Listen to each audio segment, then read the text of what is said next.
Hello guys! Welcome to my channel. This is Mel's Kitchen Vlog. And for today's video guys, ay share ko lang po kung ano po yung mga pinamili po namin sa Yuno Factory Outlet po, located po sa Rojas, Isabela. Yes guys, namili po kami na konting gamit namin doon.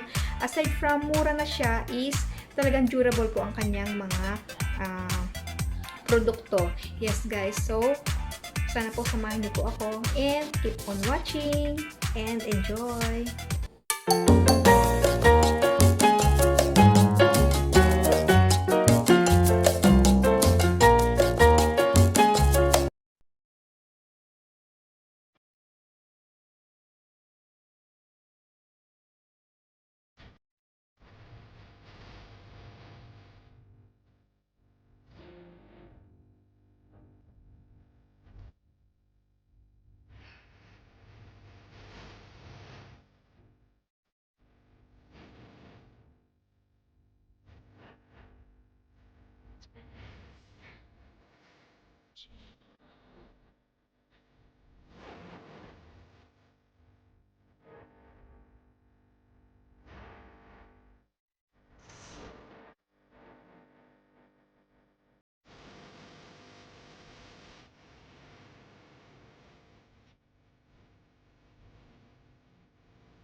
Guys, let's start. Ayan, pili po ni Mr. itong mga tatlong tsinelas na ito para po sa kanya, para kay kuya, at para po kay bunso.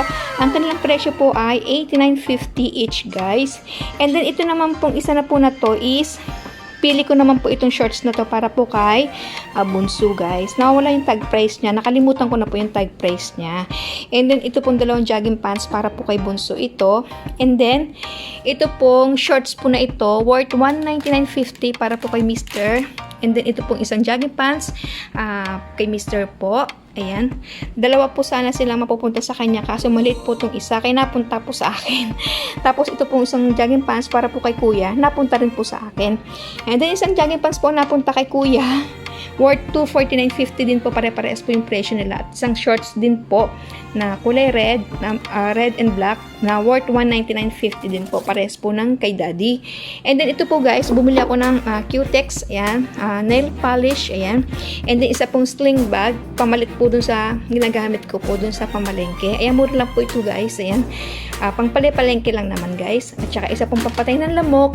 Ayan, kasi po yung isang pampatay po ng lamok namin is nabagsak ko po, ayun, nasira. Kaya kailangan po ng pamalit. Kaya bumili po ulit ako ng isa. And that's all. Yan po yung mga pinamili po namin sa Yuno Factory Outlet. Doon po sa may Centro Mall ng Rojas Isabela. Mura na po. At maganda po yung mga produkto nila. At durable naman po. Ayan guys. Thank you so much guys for watching. And I hope na nag-enjoy po kayo. Sabi ko nga po sa mga bago po, please subscribe and please click the notification bell below para updated po kayo sa aking mga upcoming videos. So thank you so much guys. Laging sinasabi, please take care, stay safe, and God bless. And see you in our next vlog. Bye!